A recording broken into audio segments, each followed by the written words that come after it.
Why you should read books. I'm almost sure you will remember Kyle XY, the popular TV series that took to the airwaves in the year 2006.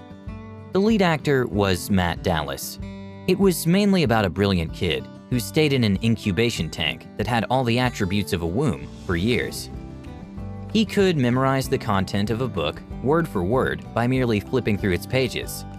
Although ABC canceled the show somewhat prematurely, the protagonist's supernatural reading abilities inspired its mostly teenage audience, who wished they possessed them. However, for many people, reading could be a daunting chore.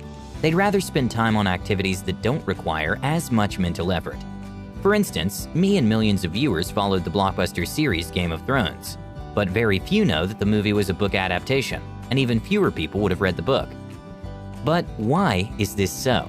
Why would some folks rather watch TV or mindlessly scroll through their phones instead of reading for a few minutes? In 2017, an estimated 24% of adult Americans didn't read any part of a book, according to a 2018 study. As surprising as this statistic is, before we get into the reasons why people don't read, let's look at some of the benefits of reading. The benefits of reading. Reading has been a very vital part of the human race survival and existence. It's how humans transmit ideas and information. The cross-pollination of ideas extrapolated from reading widely is how we've been able to make advances in the fields of technology, medicine, and engineering. We indeed have things easier now. Thanks to the advent of the web, we can now watch how-to videos rather than read to learn a particular topic. While this might seem okay and more accessible, it's of importance that we don't neglect the foundation on which these things we enjoy were built on. Reading is not the only way of acquiring knowledge. However, it remains highly relevant. Here are some benefits of reading. Increases your vocabulary. Have you ever had a problem with expressing yourself with the right words? Reading can go a long way in ensuring that you build up a wide range of vocabulary, which you can use in expressing yourself every day. A poll conducted in the year 2019 by Cengage showed that 69% of employers are more likely to hire people with the ability to communicate effectively. Nobody wants an employee who wouldn't have the right words to say at the right time, or who wouldn't have the right words at all. New words are continually added to the dictionary, and the surest way to get acquainted with words as they evolve is to read books. Reading is the best way to increase your exposure to new words. You won't learn most of the new terms from shows and sitcoms. Authors are usually more detailed in the use of words than entertainers. It stimulates your mind and improves your mental health. Reading helps prevent cognitive decline that can be age-related. Although research is yet to prove that reading can help combat diseases like Alzheimer's, studies have shown that older people who read will maintain and even improve their ability to remember things, preventing memory loss, which is associated with aging. Your brain, just like a muscle, gets stronger and healthier the more you work it. Activities like playing chess and doing puzzles engage the mind the way reading does. They're also sources of cognitive stimulus. The National Institute on Aging has also recommended that reading books and magazines will go a long way in keeping your mind busy as you grow older. You wouldn't want your mind to become the devil's workshop or bored to death, would you? It makes you more empathic. Research shows that those who read fiction novels that navigate the lives of characters will show a heightened ability to relate and understand the feelings and beliefs of others. Reading can help you develop the needed empathy required in relating to people in pain or need. You can't read about the genocide in Rwanda and not have a heart for the victims, or read about wars and still feel it's okay to settle disputes using gruesome means. Reading can be transformative. According to a growing body of researchers, reading transforms your mind and thoughts. Inspired by a book, many people have had their lives transformed and charted a new course. Gifted Hands by Ben Carson so much changed my life and thoughts back in high school that I really wouldn't know how I would have coped without it. Reading helps in stress reduction. Now, this is important for some folks who think reading is stressful. In 2009, researchers carried out a study on the effects of humor, yoga, and reading on stress levels on students. The study discovered that about 25 to 30 minutes of reading lowered heart rate, blood pressure, and feelings of psychological distress in the same way that humor and yoga did. So you see, it's not reading that's stressful, but your beliefs towards it. Reading helps with depression. The rise in cases of suicides and deaths from depression are pretty alarming.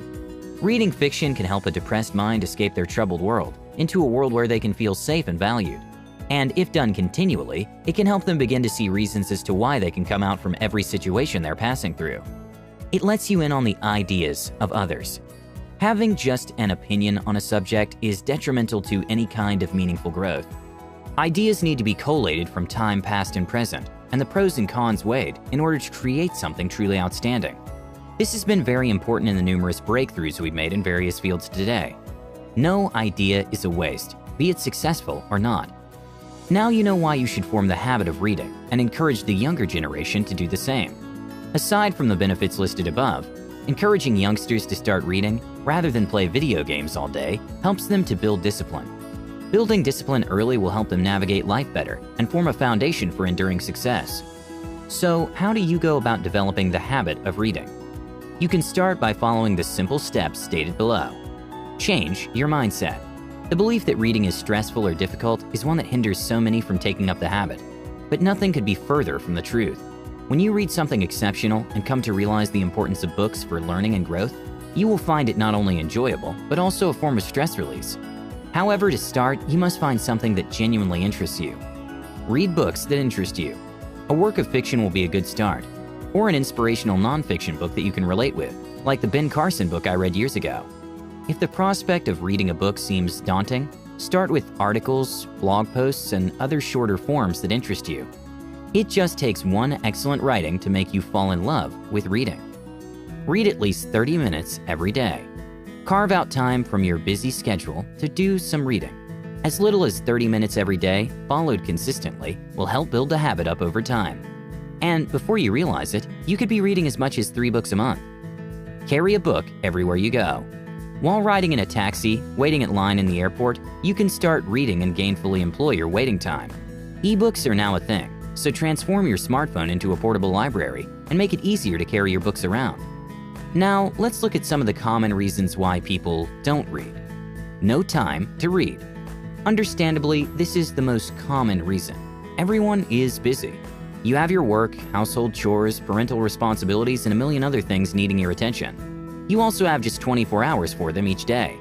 Reading can be time-consuming, and some books have thousands of pages, requiring several months to finish. So why bother at all? Reading can be a lot of hard work. For a lot of people, reading feels like a lot of work, especially when the books are massive, dictionary-looking adult books. They get discouraged seeing the thousands of pages filled with brain-tasking words. If it has a movie, then what's the point?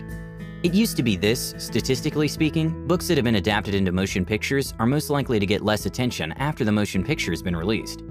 Most people would rather watch the episodes of Game of Thrones than pick up the books. Apparently, the movie is easier, more engaging, and more entertaining. Nothing to gain from reading. Another common excuse that people have for not reading is that they see it as a waste of time. They believe that they gain nothing from reading. To these people, the only benefits from books were when you read them in school to pass exams, graduate, and get a job. Aside from that, they see no value in books. Poor concentration. It's a known fact that people tend to get distracted easily. And when you add the ubiquitous smartphones and other modern devices, it's not difficult to see why we have the attention span of a goldfish. For those with weak concentration, they will find it hard to immerse themselves completely in the reading experience. The stress and anxiety of day-to-day living can make your mind wander. Therefore, it's natural to want to move on to other activities that don't require focused attention for long periods. Lack of support in childhood. My uncle taught literature, and his children grew up surrounded by an ocean of books by Shakespeare, Thomas Hardy, Ernest Hemingway, and others.